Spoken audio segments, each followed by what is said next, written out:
So, Feast for a Friend says a very interesting episode.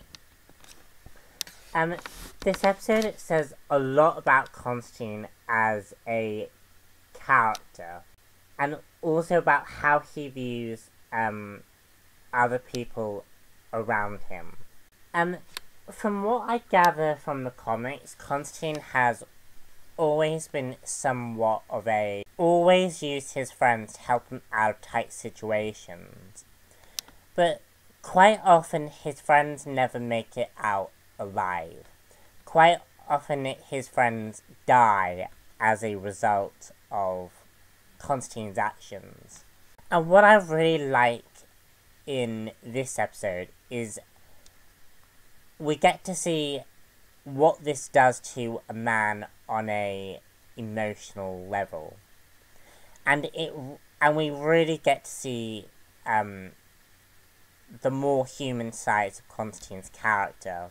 A friend of John's who has been with him since before the days of the Newcastle incident that we learned about in episode 1. Gary had helped a man who had a hunger demon trapped inside his body. After trying to deliver the bottle with the hunger demon that was inside, the hunger demon is set free and begins possessing and killing, and begins possessing and gorging itself on food in order to sustain itself. And this, of course, leaves behind a trail of dead bodies. This is a very, very gory episode. I have to admit, I kind of liked that. I kind of liked the gory side of the episode. I have to say the opening for this episode was really, really good. And the episode just was good all round. But I found the introduction and the ending particularly good.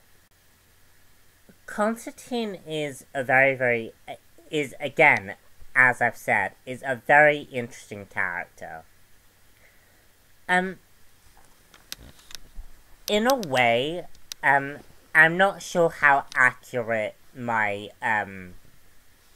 me saying this is, but in a way, Constantine, the theme of, this episode is all about addiction.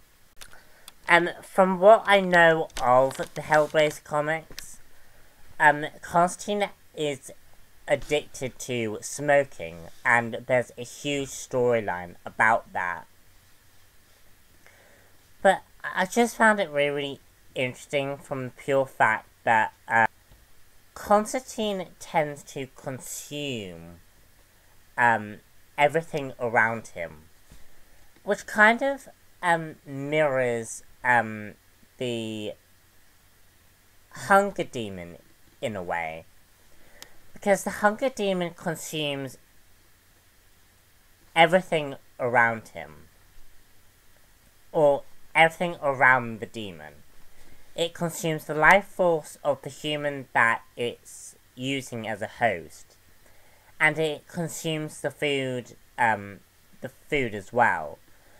Constantine does something quite similar. Constantine tends to consume other people around him.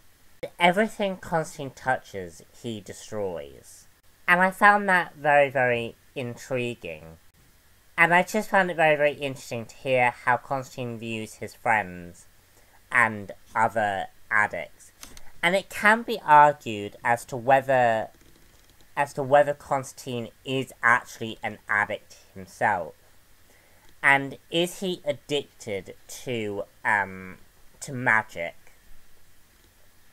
Is he addicted to this dangerous lifestyle that he is in? Constantine's world and the way Constantine is quite damaging, And it kind of mirrors the whole drug addict that he supposedly hates. I just thought all of that was really, really interesting. I also found what was interesting was how Constantine says that people can't change. And this is the exact opposite of what Constantine actually wants as a character. Constantine wants redemption. Constantine wants to save his soul. I think he feels that he can't, and I think he feels that he has to do these dangerous things in order to help other people. And I just found that really, really interesting. And as I say, there's this brilliant scene at the end where Constantine is holding his friend down as he's, as he's possessed. And there's just this really wonderful scene at the end that I thought was very, very touching. And it does humanize Constantine as a character. And I also think the actor sells that scene wonderfully. Said this episode was okay. She didn't do very much, unfortunately. It can be argued as to whether Zed is addicted to her own power or not. This episode is more of a Constantine-centric episode. And there's a lot more interesting ideas being presented there than there was with Zed. All in all, this was a great episode. I really, really am liking this series more and more. So, if you liked my Constantine review, check out my other reviews coming very soon. Bye.